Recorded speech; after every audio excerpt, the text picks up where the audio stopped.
ವಿಧಾನ ಪರಿಷತ್ ಚುನಾವಣೆಯಲ್ಲಿ ಕಾಂಗ್ರೆಸ್ಗೆ ಟಿಕೆಟ್ ಪೈಪೋಟಿ ವಿಚಾರದಲ್ಲಿ ರಾಜ್ಯ ನಾಯಕರಿಗೆ ಕಾಂಗ್ರೆಸ್ ನಾಯಕ ರಾಹುಲ್ ಗಾಂಧಿ ಸಲಹೆಯನ್ನು ಕೊಟ್ಟಿದ್ದಾರೆ.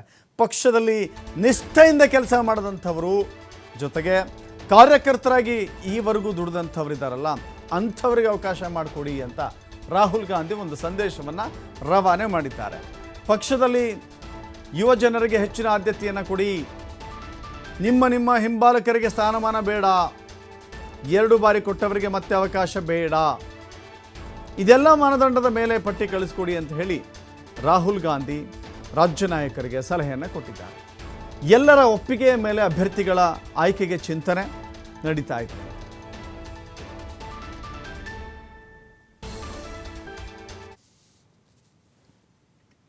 ವಿಧಾನ ಪರಿಷತ್ತಿನ ಚುನಾವಣೆಗೆ ಬಹಳ ದೊಡ್ಡ ಮಟ್ಟದ ಪೈಪೋಟಿ ಕಾಂಗ್ರೆಸ್ನಲ್ಲಿ ಕಾಣಿಸ್ತಾ ಇದೆ. ಅತಿ ಹೆಚ್ಚು ಸೀಟು ಪಡೆಯುವಂಥ ಸಾಧ್ಯತೆ ಇರೋದ್ರಿಂದ ಹೀಗಾಗಿ ಕಾಂಗ್ರೆಸ್ನ ವಿಧಾನ ಪರಿಷತ್ತಿನ ಟಿಕೆಟ್ಗಳನ್ನು ಯಾರ್ಯಾರಿಗೂ ಕೊಡಬೇಡಿ, ಯೋಗ್ಯವಾದಂಥವರಿಗೆ ಕೊಡಿ, ಯೋಗ್ಯ ವ್ಯಕ್ತಿ ಕೊಡಿ, ಪಕ್ಷಕ್ಕಾಗಿ ಶ್ರಮಿಸಿದಂಥ ನಾಯಕರಿಗೆ ಕೊಡಿ, ಕಾರ್ಯಕರ್ತರಿಗೆ ಕೊಡಿ. ಅಯ್ಯೋ ನನ್ನ ಬೆಂಬಲಿಗಪ್ಪ, ಅನೇಕ ವರ್ಷಗಳಿಂದ ನಾನು ಕೇಳ್ಕೊಂಡಿದ್ದಾನೆ, ನನ್ನ ಬಗ್ಗೆ ಜೈಕಾರ ಹಾಕ್ಕೊಂಡಿದ್ದಾನೆ, ನನ್ನ ಜೊತೆಗೆ ಓಡಾಡ್ಕೊಂಡಿದ್ದಾನೆ, ನಿಮ್ಮ ಹಿಂಬಾಲಕರನ್ನು ಬಿಟ್ಟುಬಿಡಿ. ಇಲ್ಲಿ ಪಕ್ಷದ ನಿಷ್ಠಾವಂತ ಕಾರ್ಯಕರ್ತರಿಗೆ ಕೊಡಿ, ಪಕ್ಷಕ್ಕಾಗಿ ದುಡಿಯುವಂಥ ಕಾರ್ಯಕರ್ತರಿಗೆ ಮನ್ನಣೆ ಕೊಡಿ.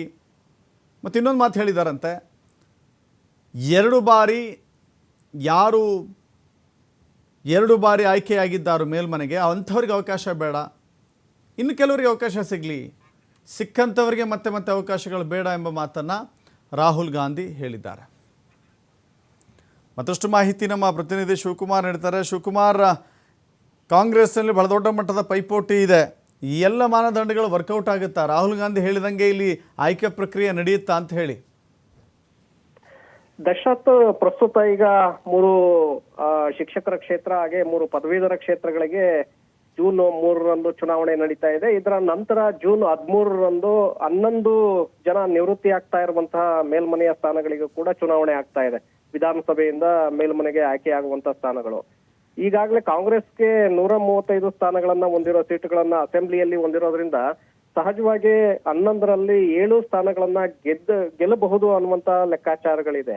ಹಾಗಾಗಿ 7 ಸೀಟುಗಳಿಗೆ ಸುಮಾರು 18ಕ್ಕೂ ಹೆಚ್ಚು ಜನ ಆಕಾಂಕ್ಷಿಗಳು ಈಗಾಗಲೇ ಪೈಪೋಟಿಯನ್ನು ನಡೆಸ್ತಾ ಇದ್ದಾರೆ.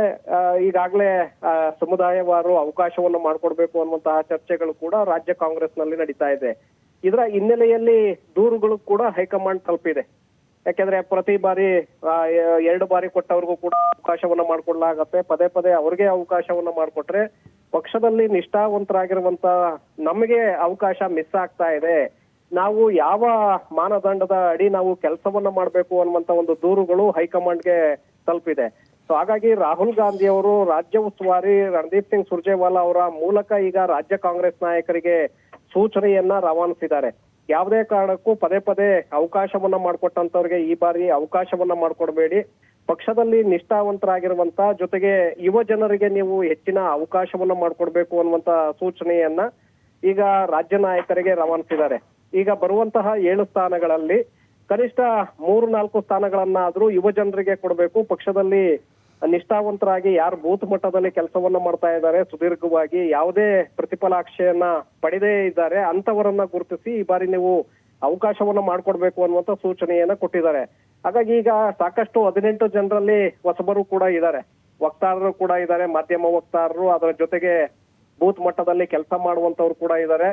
ಇವರಲ್ಲಿ ಈ ಬಾರಿ ಅವಕಾಶವನ್ನ ಮಾಡ್ಕೊಡ್ತಾರೆ ಅನ್ನುವಂತ ನಿರೀಕ್ಷೆಗಳನ್ನ ಅವರು ಇಟ್ಕೊಂಡಿದ್ದಾರೆ. ಆದ್ರೆ ಈ ಸಂದರ್ಭದಲ್ಲಿ ರಾಜ್ಯ ನಾಯಕರು ಯಾವ ರೀತಿಯಾದಂತಹ ನಿರ್ಧಾರವನ್ನ ತೆಗೆದುಕೊಳ್ತಾರೆ ನೋಡ್ಬೇಕಾಗತ್ತೆ. ರಾಹುಲ್ ಗಾಂಧಿ ಅವರ ಸೂಚನೆಯನ್ನ ಬಹುತೇಕವಾಗಿ ಪಾಲಿಸಬೇಕಾಗತ್ತೆ ದಶರಥ್. ಯಾಕೆಂದ್ರೆ 7 ಜನರಲ್ಲಿ ಕನಿಷ್ಠ 2-3 ಸೀಟುಗಳನ್ನಾದ್ರೂ ಯುವ ಜನರಿಗೆ ಕೊಡ್ಬೇಕಾಗತ್ತೆ, ಪಕ್ಷದ ಕಾರ್ಯಕರ್ತರಿಗೆ ಕೊಡ್ಬೇಕಾಗತ್ತೆ. ಹಾಗಾಗಿ ಸೂಚನೆಯ ನಂತರ ಯಾವ ನಿರ್ಧಾರ ರಾಜ್ಯ ನಾಯಕರು ತೆಗೆದುಕೊಳ್ತಾರೆ ನೋಡ್ಬೇಕಾಗತ್ತೆ. ಎಸ್, ಥ್ಯಾಂಕ್ ಯು ಶಿವಕುಮಾರ್ ನಿಮ್ಮೆಲ್ಲ ಮಾಹಿತಿಗೆ.